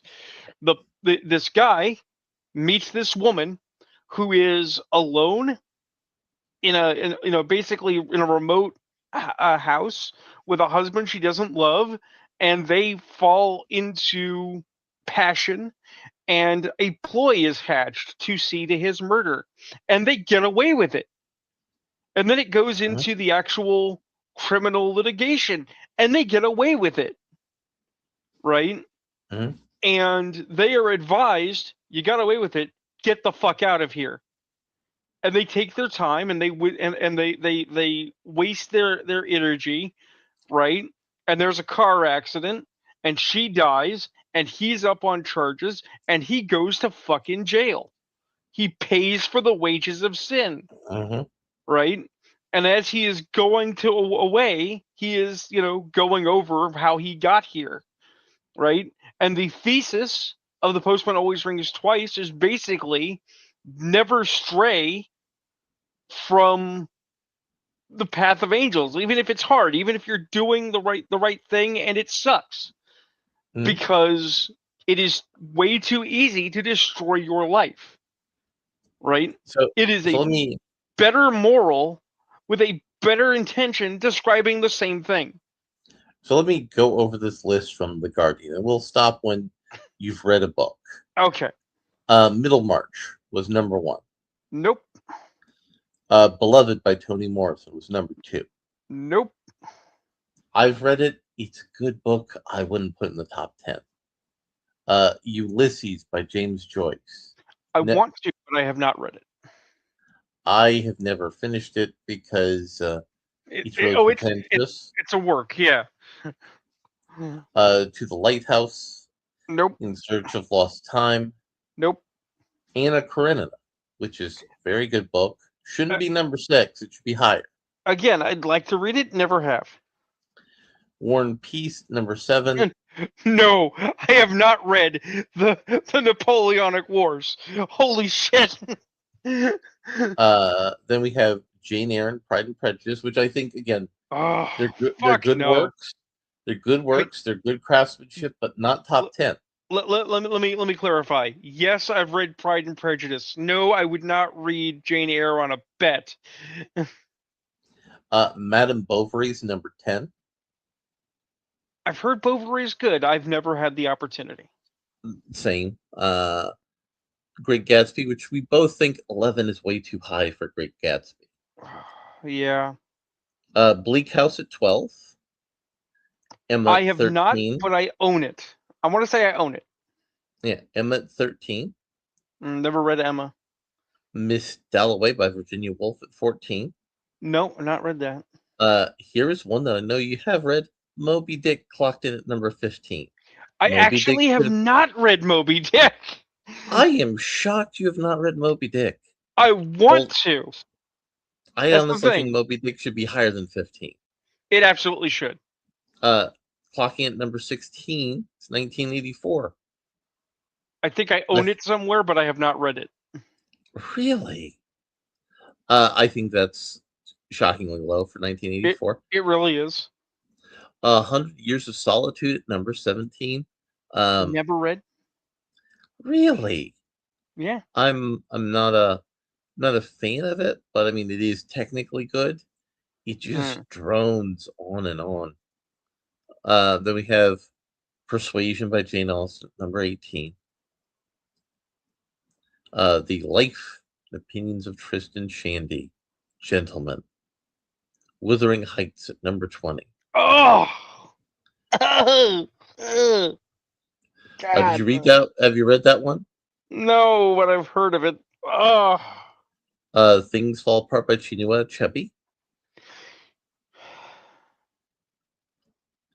You haven't read that one either? I have not. In matter of point, this a lot of this list sounds like they attributed books you should read because other people said you should read them, not because they're particularly good. Uh, a Salman Rushdie book, Midnight's Children, at number 23. Haven't read that one. No. Remains the Date, number 24. Should Mm. have been higher. Lolita at 25. You know. I well, here's the thing. Here's the thing. Are you saying no, it shouldn't be that low? No, it shouldn't be on that list, or just disgusted by it in premise? It shouldn't be that high. It's not that good. Okay. Well, because see, that's the thing. I have not read Lolita, but I haven't read Lolita because asking to read Lolita is like saying, "Please put me on a list." Don But it's an Quixote at number 26, which is a crime. oh, that is a crime. That book should be way higher. That that is the modern novel. Holy Yeah. shit! We have The Trial, number 27. Not familiar with it. Hmm. The Brothers Karamazov at 28. That should also be higher. Yeah, I've not read it, but it's a profoundly important piece of Russian literature. I'm actually shocked that I've read more of these than you. Uh, Pale Fire, never read it. Frankenstein at 30. Again, shockingly low. Why the fuck is Frankenstein at 30? The Prime of Miss Jane Brodie, never heard of it. The God of Small Things, I've heard of it, but eh. David Copperfield at number 33. Again, shockingly Why? low. Matter of point, and it might show up on the list earlier, but if you're gonna drop Copperfield, where's Tale of Two Cities and You're, Please Sir, can we're I have some more? we're going from one down. So David Copperfield's at 33. It should be way higher. It's much more important. Uh, Wolf Hall, I've never heard of that. Great Expectations at number 35. That I would say is about right. Yeah. The Handmaid's Tale, a terrible book, should not be at number No, 36. shouldn't be on the list. What the fuck? The Invisible Man by Ellison at 37. Again, this is low for that book. Yeah. The Age of Innocence, 38. Their Eyes Are Watching God, 39. That's probably right. The Song of Solomon, also by Toni Morrison at 40. Never read that one. Heart of Darkness at number 41. I've never read Heart of Darkness. I've always wanted to. Really? Yeah. Well, I mean, here's the thing. Nobody alive has never heard of Apocalypse Now. Hmm? And most of us know that that's based on Heart of Darkness. But Oh, actually getting a chance to read Heart of Darkness is becoming vanishingly rare. Magic Mountain, never heard of that. Housekeeping, never heard of that. Giovanni's Room, I never heard of that. The Golden Notebook, never heard of that.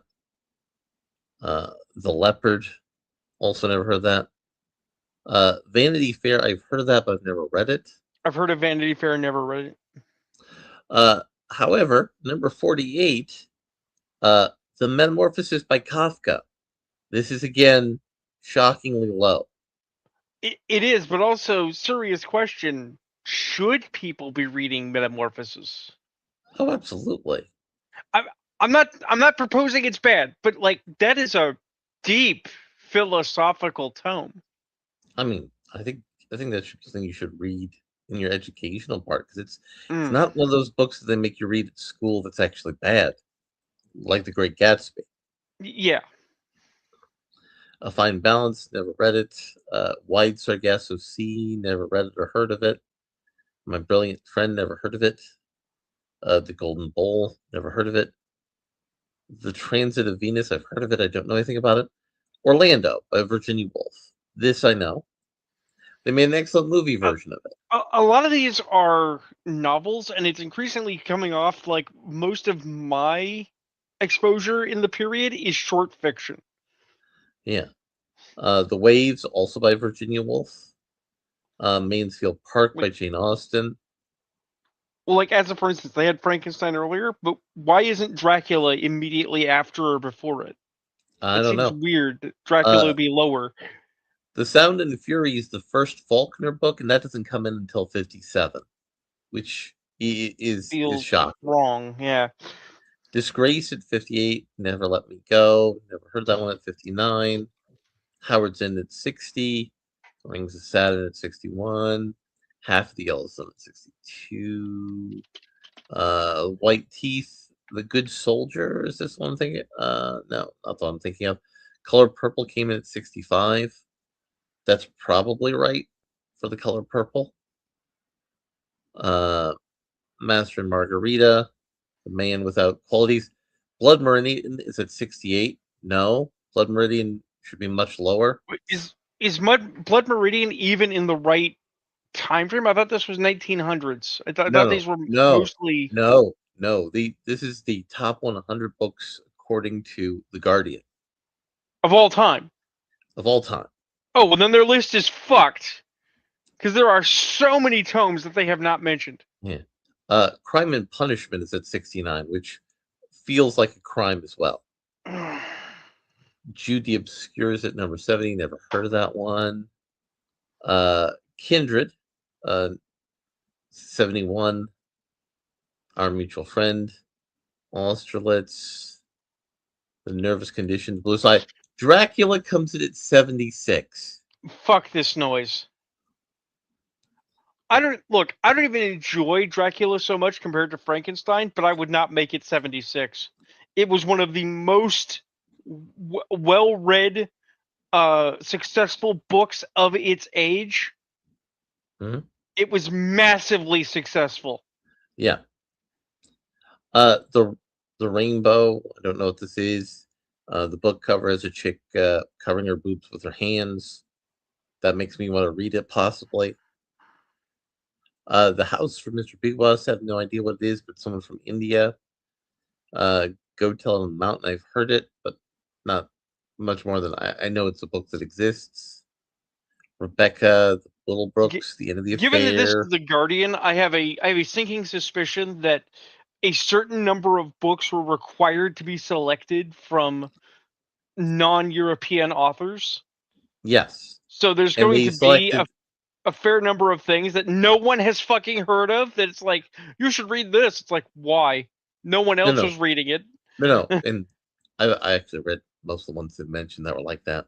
The ones I haven't read were from an author from Japan. Uh, A Farewell to Arms comes in at 83. that seems really fucking high. It's also the only Hemingway on the top 100 list here. No, wait, no, wait. No Old Man in the Sea? No Old Man in the Sea. The fuck Uh, world am I living in? The Talented Mr. Ripley at 84. That is way too fucking high for that book. The Vegetarian at 85. Turn of the Screw at 86. That is low. That is offensively low. The Line of Beauty. Ragtime.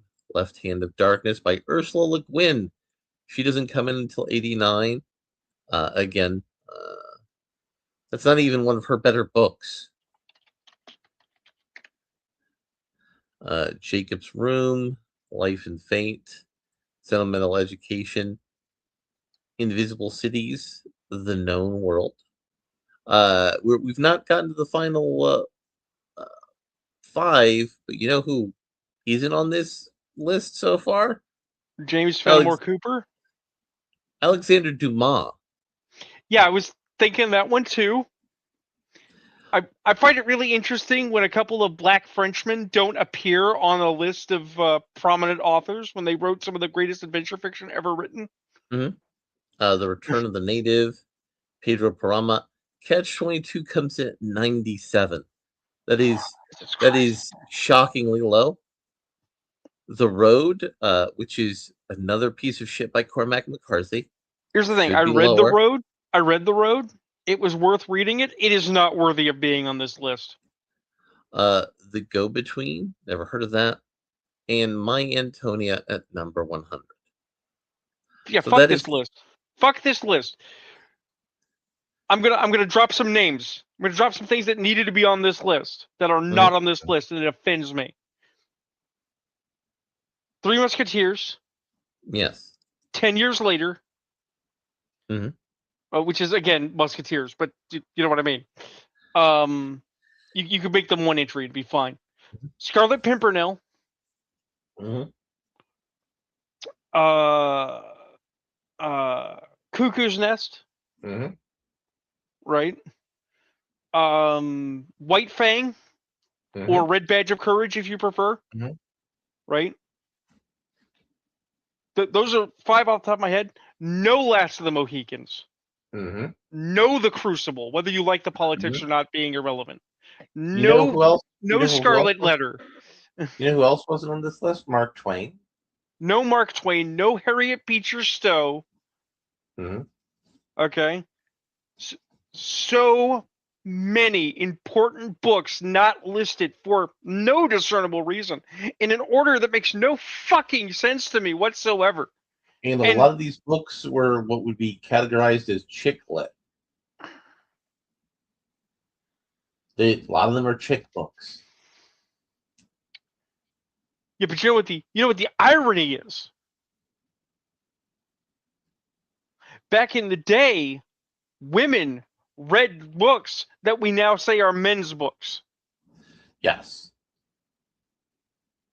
This is why I'm always bringing up. I don't know if I brought it up on the show recently or in conversation with you, but I always bring up people the idea that genre fiction used to be called romances. All of them were romances. The idea of the term romantasy, right, referring specifically to a kind of fantasy romance that emphasizes smut, is a failure of nomenclature, because Sherlock Holmes, who's also not on the list, was a romance series by Arthur Mhm. Conan Doyle, who hated the fact it was popular. Mhm. Right? John Carter of Mars is a Also, is a romance. also not on this list. Yeah, no Also, Burroughs, also a right? significant book. No Tarzan. Right. No Tarzan, no King Solomon's Mine, no Clark Ashton Smith. And yeah, I know he's our boy. I know it comes off as bias, but no Robert E. Howard. No H.P. Lovecraft. No Lovecraft. Now you could say All, that, also, also none of Hollywood's favorite schizophrenics books are on there either. like who? The guy who did Minority Report and all Oh, those Philip things. K. Dick. Yeah, no Philip K. Dick. Here's the thing. A lot of these you could make the argument that our outrage is that not enough pop lit is on there. Mhm. Okay, fine. Let's go with that. Where's Murders in the Rue Morgue? Where's The Fall of the House of Usher? Mhm. Poe was actual literature from literati, Mhm. and there's no Poe on that list. Absolutely not. I want to be clear. I named his novels, not his poetry, Mhm. even though most Uh, people know his poetry. Also, no iRobot. Right? No Asimov, no Bradbury, no Clark. As much as I love Heinlein, there's nothing he's written that I would argue should be in the top 100 list, and I don't think Heinlein would argue anything he's done should be in the top 100 list. Well, this is what I mean. This is why I brought up Poe, because you and I bitching about our favorite pop lit authors not being there. Like, I, for instance, could say Jose Philip Farmer is not there. Hmm. If you say that the bar is impact more than productivity, I would have to Hmm. agree. It's like, sure, okay, fine. Some of my favorite people don't have the greatest of impact, right? Hmm. But there are writers in the pop lit sphere who have defined how society works. One of them is Asimov, Hmm. right? Yeah, sure. Everybody remembers I, Robot, but the fact of the matter is that he did a lot of other work. Star Trek wouldn't exist without Asimov. Also, Philip K. Dick wrote a lot of really weird, really challenging things that are still relevant and still have social commentary on life today. Right.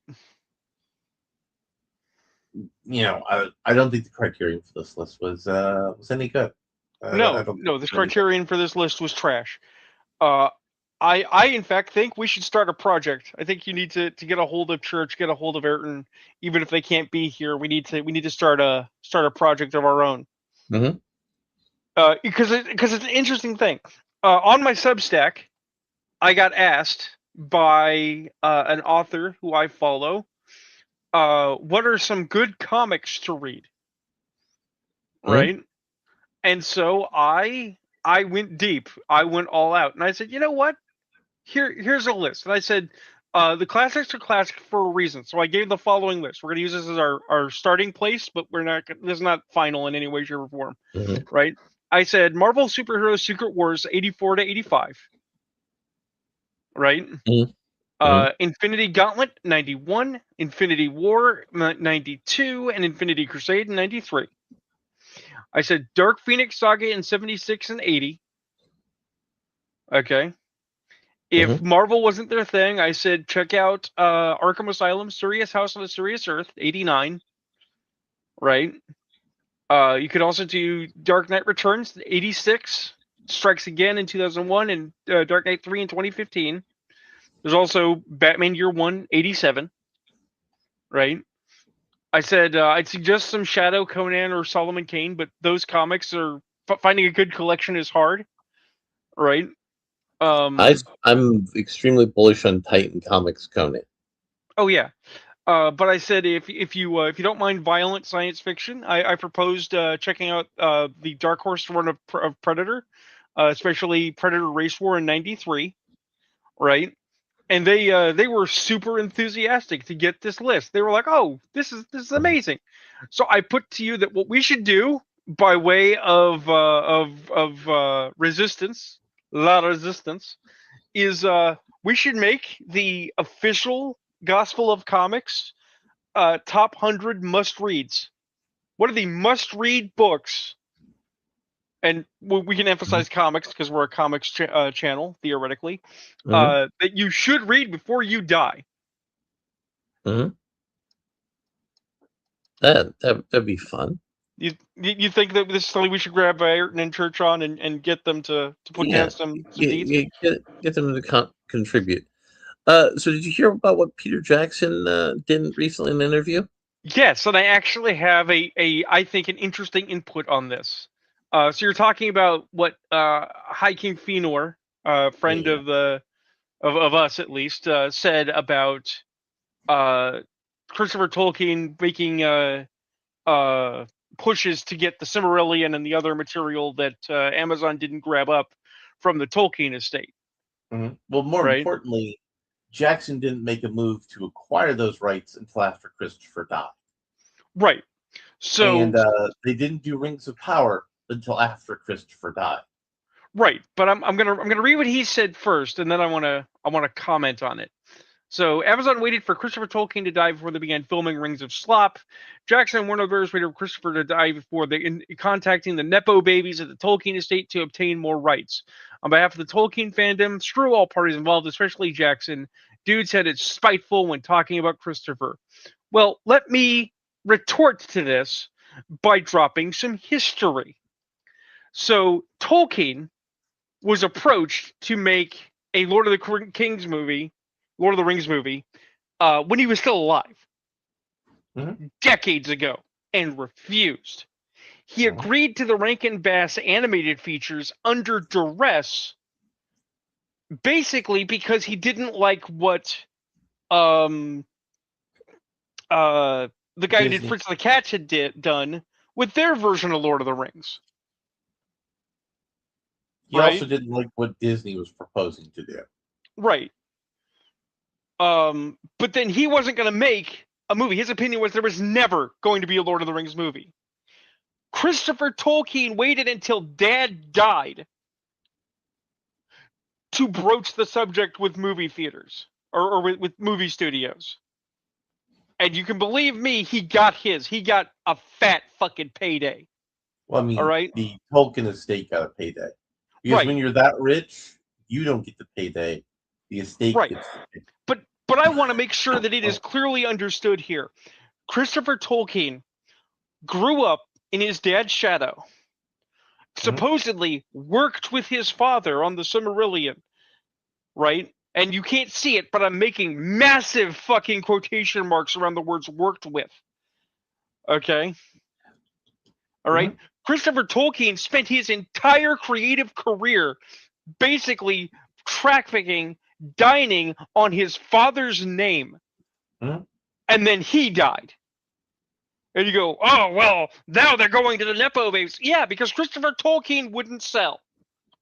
But I mean, in fairness, Christopher at least understood the value of curating the estate. Sure, but I'm just saying he is not an innocent here. No one here is the good guy being menaced by the evil film companies. But here is what I want to go a little bit deeper. Sure. If the Silmarillion was actually that good, Which is not. Tolkien would have published it earlier. Right. In fact, it was Christopher who published it after his dad's death, if I recall. Right. Because it was never finished. Christopher, And quote, finished it. But we don't know how complete it was when he, quote unquote, finished it. and the ideas in the published Silmarillion aren't finished. They're very broad stroke ideas. Right. That occasionally a story emerges out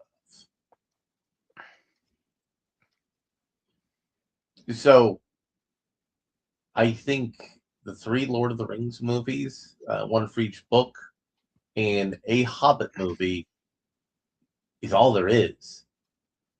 I don't Yeah. think that there's enough material that's been refined enough to expand the universe. I just don't see it. I mean, you are objectively correct. If you're looking for me to give a dissenting opinion, there isn't one. There's nothing there. No, there's nothing there. Also, the ending of the Boys series is coming up, and they've reminded the audience that they're not using the ending from the comics. And I want to pose a question to you. The Boys comics were shit. We agree they're shit. Garth Ennis, he's a shit writer, unless he's writing certain very narrow kinds of characters. And this Right. was an extremely spiteful work by him. Yep. But the ending of the comics, Homelander, has been gaslit by his clone into thinking he was evil and slowly driven insane and becomes an evil monster because he thinks he was being one all this time. And his clone was the backup whose one purpose in life was to stop Homelander from when he went too far. And Homelander never did, so he had to trick him into going too far. Isn't that Right. a at least something worthy of artistic exploration?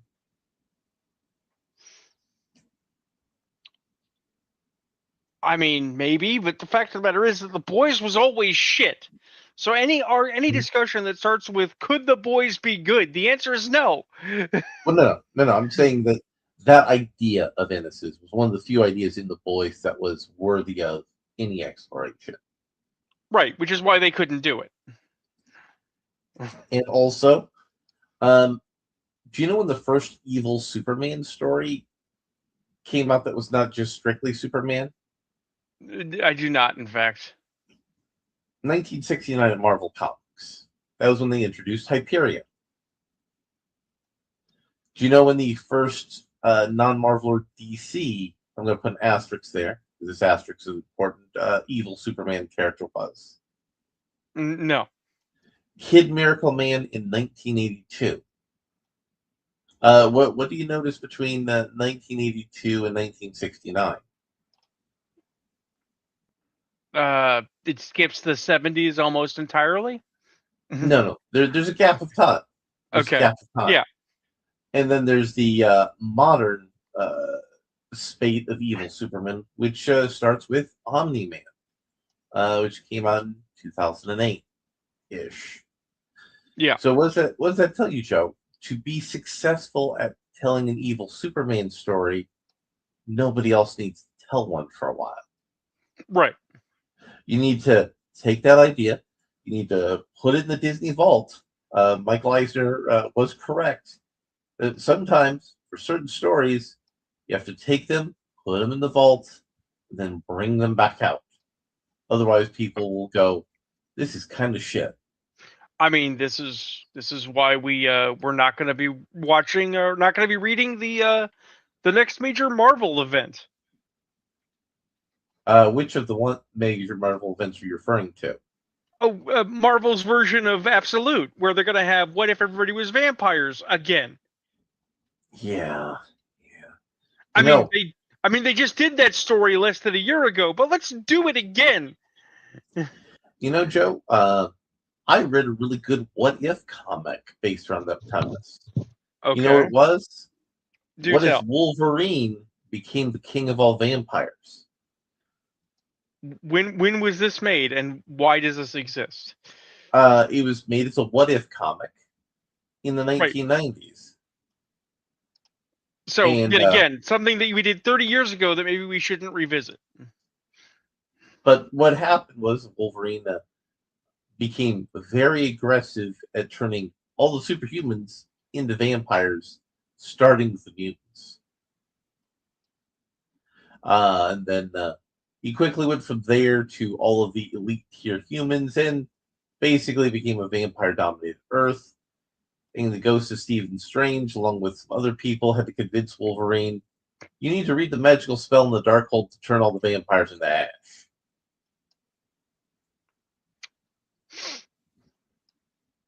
So Wolverine is a good boy, uh, turned his back on vampirism and saved humanity. That's one comic book. That's one comic book worth of story. It's not an event. Well, there's that, and also because I was there. I remember when it was the big reveal that uh, What If comics were going to take a dark turn. Um, what If used to be the clearinghouse for ideas that would violate continuity, right? Mhm. Instead of making entire runs or having distaff side stories, where you just ruin the character, you just had a single what if issue where you addressed, hey, what if a thing happened? Mhm. They used to be very much what if this event didn't happen the way it happened? It Right. happened in a different way. What if it was a good comic? And they ruined it. Yeah. Uh, and Ronda Rousey, Gina Carano lost to Ronda Rousey in 20 seconds, which was sad. Well, But I actually asked a question in that thread. I didn't get an mhm, answer, but I think it's a vital question to ask, which is, did Ronda Rousey get rid of Edmund Tervaden? I don't know. Because see, the thing is if you follow her career at all, she got basically roped in by this guy who might have been a snake oil salesman and was supposedly teaching her to box, and that was why her capabilities had gone down, because Ronda's not a boxer, she's a grappler, Yeah, right? but If the if she's gone interesting back to being a judoka, she's actually pretty good. yeah the reason that Gina Carano likely lost is she had to lose 100 pounds to get back into fighting shape. Right.